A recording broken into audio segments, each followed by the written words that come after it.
In the Buddha's time, while he was residing at the Chetavana temple, the monks gathered and began discussing his great renunciation.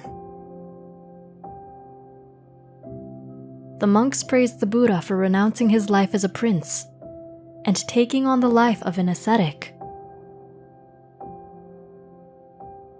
When the Buddha discovered what they were discussing, he said, "Monks, my renunciation of the world in this life, while I had fully perfected paramitas, was not wonderful. In the past, I left my kingdom and renounced the world when my wisdom was still immature and while I was still training my paramitas." Upon their request, he told them a story from the past.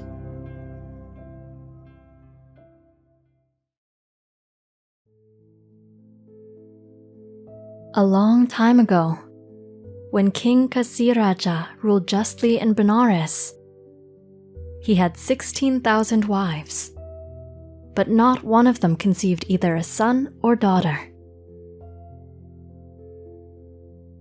This caused the king much stress. The king commanded his 16,000 wives to pray to their gods for sons. Some prayed to tree deities, some prayed to rocks, and some prayed to the sun and the moon. However, none became pregnant. The king's chief queen was named Chantadevi, who was a daughter of the king of the Madas. She was devoted to good works. The king also asked her to pray for a son.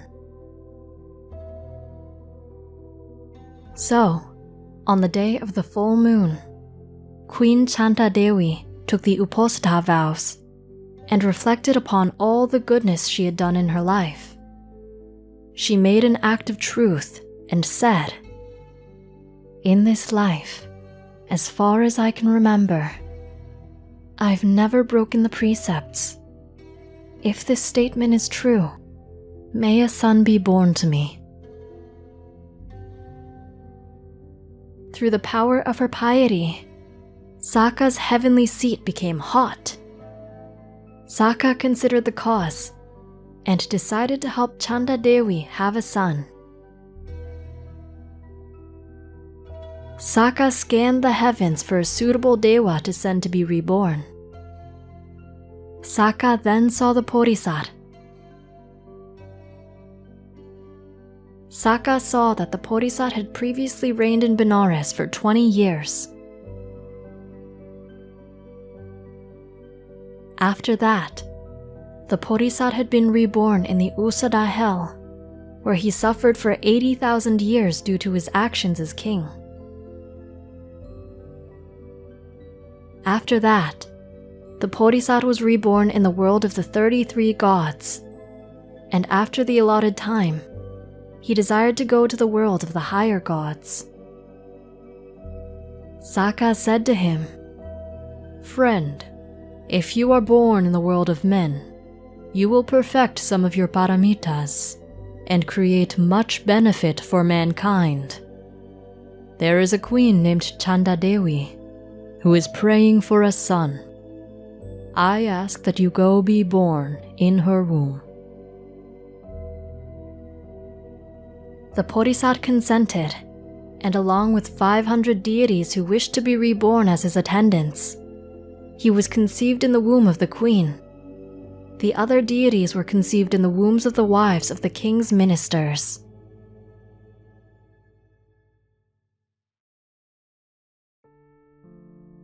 When the queen realized she was pregnant, she told the king. The king took care to make sure every precaution was taken for the safety of the unborn child. At last, the child was born and had many auspicious marks. Among the many gifts the king gave the prince were 64 nurses. He was very picky about the nurses and picked women who were free of any noticeable faults. the king named his son Temia Kumaro, since it had rained all over the kingdom of Kasi on the day of his birth, and he had been born wet.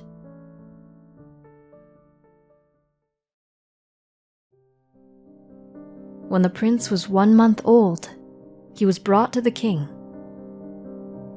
At that time, 4 robbers were brought before the king for judgment. The king sentenced one to receive 1,000 strokes from whips barbed with thorns. The king sentenced another to be imprisoned with chains.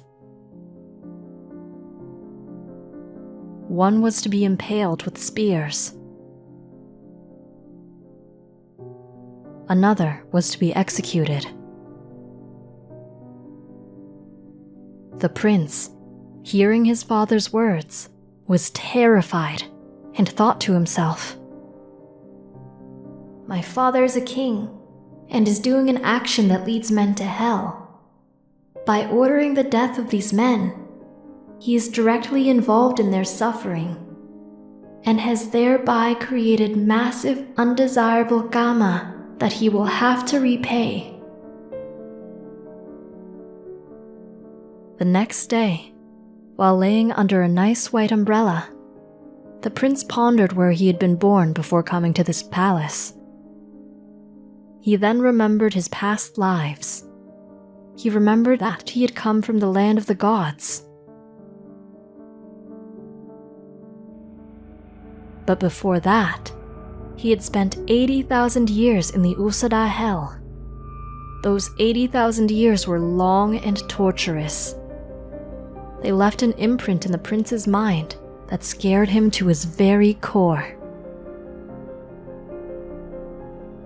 The prince then thought, "Now I am born into a world with robbers, and my father, when 4 robbers were brought before him, has sentenced them to pain, suffering, and even death.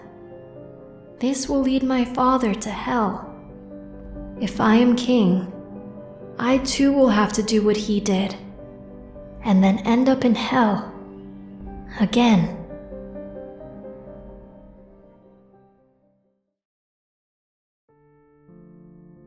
He became greatly alarmed, and his golden body became pale and faded.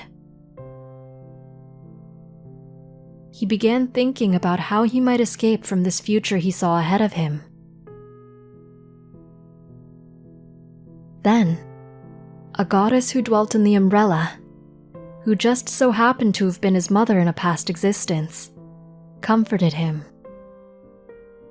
She said, "Fear not, my child Temia. If you really desire to escape, then pretend to be a cripple even if you are not. Pretend to be deaf even if you are not. Pretend to be mute even if you are not.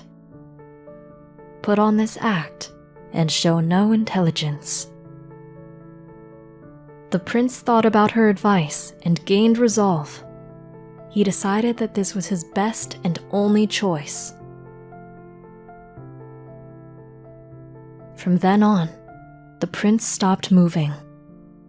He pretended to be deaf and did not respond to any sounds. He pretended to be mute and did not utter a sound.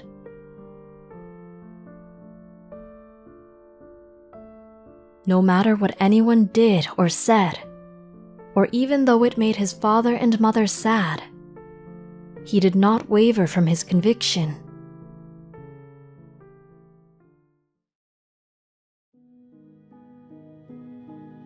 The king then tried to get the prince to react by bringing 500 young nobles and putting them around him. The children began crying for milk when they became thirsty. The king hoped that this would influence the prince to act the same way. However, the prince did not move or utter a single sound, even though he was hungry for milk. The prince thought, "I'm thirsty. I'm hungry. This thirst and hunger causes me pain. However, if I give up, I will eventually become king. I will also have to sentence criminals. I will then have to return to that scary place. That place still scars my mind. No, dying of thirst and hunger is nothing compared to 80,000 years of torture. I will endure. The prince held on and did not cry. The queen could not bear to see her son suffer and ordered the nurse to give him milk. This went on for a whole year. After that year, advisors then said, "Children love cakes and dainty foods. We will get him to react with them." They brought 500 children and provided the best cakes and dainty foods they had. The children quarreled and fought each other while trying to get the food. The prince, however, did not move or even look at the cakes. He reflected. "Damia, eat the cakes if you wish for hell.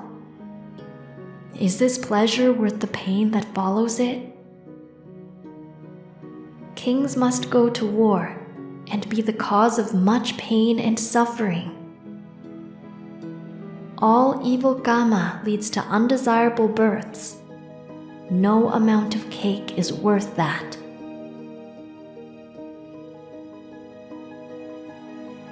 What did you learn from this story? Let us know in the comments. We hope you enjoyed the video. Click like if you did, and click subscribe if you want to see our uploads. And consider making a donation to support our Buddhist animation project.